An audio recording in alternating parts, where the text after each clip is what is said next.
नमस्कार दोस्तों, आप सभी का अपने YouTube channel simple way study पर स्वागत है। दोस्तों, एक नए वीडियो की शुरुआत करते हैं। इस वीडियो में हम 16 से 18 मई 2024 के सभी महत्वपूर्ण करंट अफेयर्स को देखेंगे। तो दोस्तों, चलिए वीडियो की शुरुआत करते हैं। सबसे पहला प्रश्न है, अंतर्राष्ट्रीय परिवार दिवस कब मनाया जाता है? तो ये मनाया जाता है 15 मई को। हर साल 15 मई को अंतर्राष्ट्रीय परिवार दिवस के रूप में मनाया जाता है। संयुक्त राष्ट्र महासभा ने 1993 में संयुक्त राष्ट्र सामाजिक विकास आयोग की सिफारिश पर 15 मई को अंतर्राष्ट्रीय परिवार दिवस मनाने का प्रस्ताव रखा था। ठीक है, और ये प्रस्ताव पारित हो गया था। पहली बार अंतर्राष्ट्रीय परिवार दिवस 15 मई 1994 को मनाया गया था। 2024 का विषय क्या रहा है? परिवार और जलवायु परिवर्तन 2024 का विषय रहा है। भारत सरकार ने किसे बाढ़ से निपटने के लिए $1 मिलियन की मानवीय सहायता देने की घोषणा की है? तो ये केन्या देश में बाढ़ आई हुई है इस समय, तो भारत ने केन्या को $1 मिलियन की आर्थिक सहायता देने की घोषणा की है। भारत सरकार ने केन्या में बाढ़ से हुई तबाही से निपटने के लिए केन्या सरकार को $1 मिलियन यानी कि लगभग $10 लाख की मानवीय सहायता देने की घोषणा की है। विदेश मंत्रालय के अनुसार 22 टन मानवीय सहायता और आपदा राहत सामग्री के साथ एक भारतीय वायुसेना का विमान केन्या की राजधानी नैरोबी पहुंचा। विनाशकारी बाढ़ में केन्या में लगभग 267 से अधिक लोग मारे गए हैं। गाजा में संयुक्त राष्ट्र में कार्यरत किस सेवानिवृत्त भारतीय सेना अधिकारी की मौत हो गई है? तो ये वैभव अनिल काले की मृत्यु हो गई है। पूर्व भारतीय सेना अधिकारी वैभव अनिल काले की 13 मई 2024 को गाजा में रफा शहर में उनके वाहन पर हमले के बाद उनकी मौत हो गई। वैभव अनिल काले वर्तमान में गाजा में संयुक्त राष्ट्र सुरक्षा और सुरक्षा विभाग में एक स्टाफ सदस्य के रूप में संयुक्त राष्ट्र में कार्यरत थे। इजराइल हमास युद्ध के दौरान इस क्षेत्र में सैन्य अभियान शुरू करने के बाद वैभव अनिल काले की मौत गाजा में मारे जाने वाले पहले संयुक्त राष्ट्र के अंतर्राष्ट्रीय कर्मचारी हैं। ठीक है, तो इसलिए प्रश्न पूछा जा सकता है कि पहले अंतर्राष्ट्रीय कर्मचारी जो भारत से हैं, इनकी मृत्यु कहाँ हुई है? तो इनकी मृत्यु गाजा के रफा शहर में हुई है। स्किल इंडिया प्रतियोगिता 2024 कहाँ आयोजित की जा रही है? तो इसका आयोजन किया जा रहा है नई दिल्ली में।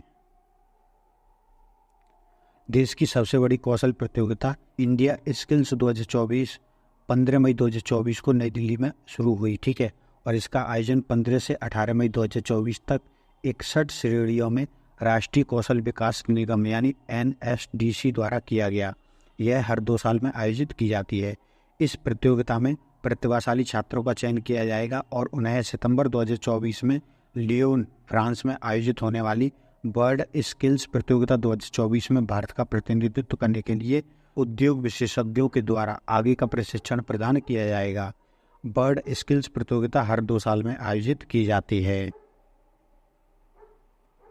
मला बेनीवाल, जिनका हाल ही में निधन हो गया, वे किस क्षेत्र से संबंधित थी? तो ये राजनीति से संबंधित थी।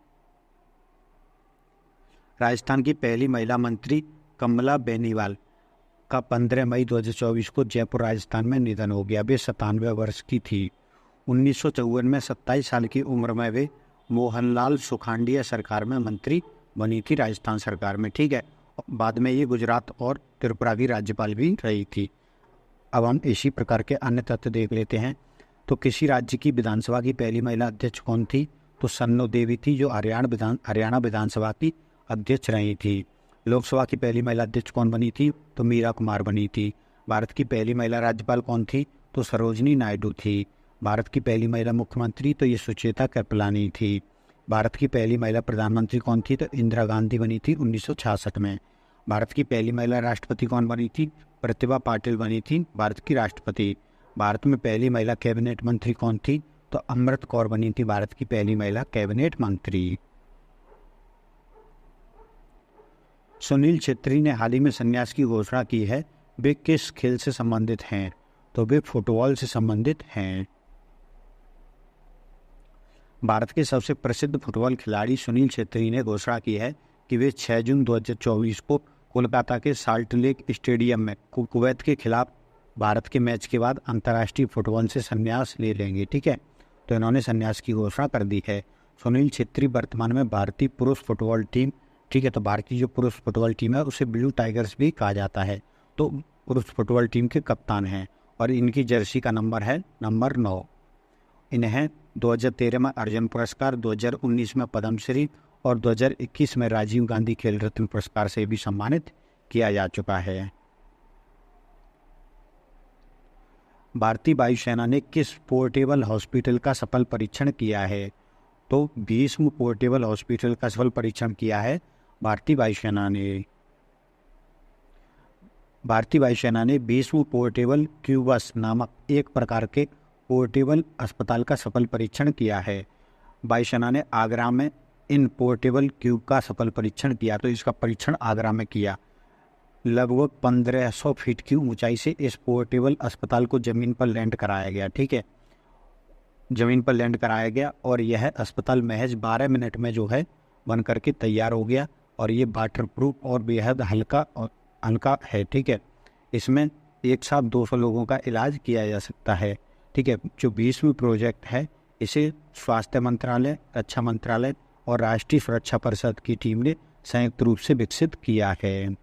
तो जो भीष्म पोर्टेबल हॉस्पिटल है उसकी मदद से आपातकाल की स्थिति में ज़रूरतमंदों की मदद करने के लिए ज़रूरी इलाज की सामग्री तक पहुंच सुनिश्चित की जा सकेगी। विश्व महिला एकल टेबल टेनिस में मोनिका बत्रा द्वारा प्राप्त सर्वोच्च रैंक क्या है? तो इन्होंने 24वीं अपनी सर्वोच्च रैंक हासिल की है कैरियर की।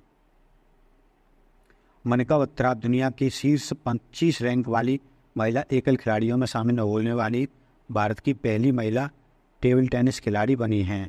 अंतर्राष्ट्रीय टेबल टेनिस महासंघ द्वारा जारी नवीनतम विश्व रैंकिंग में उन्होंने अपने कैरियर की सर्वश्रेष्ठ रैंक 24वीं रैंक हासिल की है। मोनिका बत्रा ने टेबल टेनिस एकल स्पर्धा में भारतीय द्वारा हासिल की गई सर्वोच्च रैंक, तो पुरुष खिलाड़ी थे साथियान, ठीक है, तो इन्होंने भी 24वीं रैंक 2019 में हासिल की थी, ठीक है। तो अब इनकी बराबरी कर ली है मोनिका बत्रा ने। तो महिला वर्ग में मोनिका बत्रा पहली खिलाड़ी हैं जो कि पुरुष वर्ग में जी साथियान 24वीं रैंक हासिल पहले कर चुके हैं, ठीक है। तो अब उन्होंने इसके रिकॉर्ड की बराबरी कर ली है। भारत और मंगोलिया के रक्षा मंत्री की 12वीं संयुक्त कार्यसमूह की बैठक कहाँ आयोजित की गई? तो इसकी बैठक मंगोलिया की राजधानी उलानबटोर में आयोजित की गई। रक्षा सहयोग को बढ़ावा देने और रक्षा संबंधों को मजबूत करने के लिए भारत और मंगोलिया के रक्षा मंत्रियों के 12वें संयुक्त कार्यसमूह की बैठक 16 और 17 मई 2024 को मंगोलिया की राजधानी उलानबटोर में आयोजित की गई। रक्षा मंत्रालयों के JWG यानी कि संयुक्त कार्य समूह की जो बैठक है वो हर साल आयोजित की जाती है। भारतीय पक्ष का नेतृत्व भारत सरकार के रक्षा मंत्रालय के संयुक्त सचिव अमिताभ प्रसाद ने किया है, ठीक है। तो भारत की तरफ से अमिताभ प्रसाद ने इसमें भारत का नेतृत्व किया। अब हम अन्य महत्वपूर्ण खबरें देख लेते हैं। तो इसमें पहली खबर है, प्रसिद्ध कथाकार और पद्मश्री पुरस्कार से सम्मानित मालती जोशी का 90 वर्ष की आयु में नई दिल्ली में निधन हो गया, ठीक है। तो मालती जोशी कौन थी? तो ये प्रसिद्ध लेखक और कथाकार थी। ये मराठी और हिंदी में लेखन का कार्य करती। पूर्वी इंडोनेशिया के हलमायरा द्वीप में सक्रिय ज्वालामुखी अंट ईवू में विस्फोट हुआ है।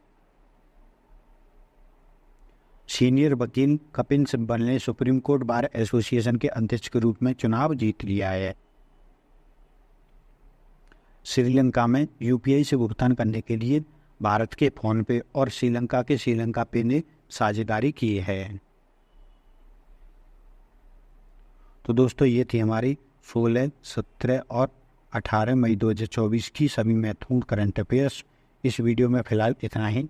अगर आपको वीडियो पसंद आया है तो वीडियो को लाइक कर दीजिए, चैनल को सब्सक्राइब कर दीजिए एवं अपने दोस्तों तक भी शेयर कर दीजिए। धन्यवाद।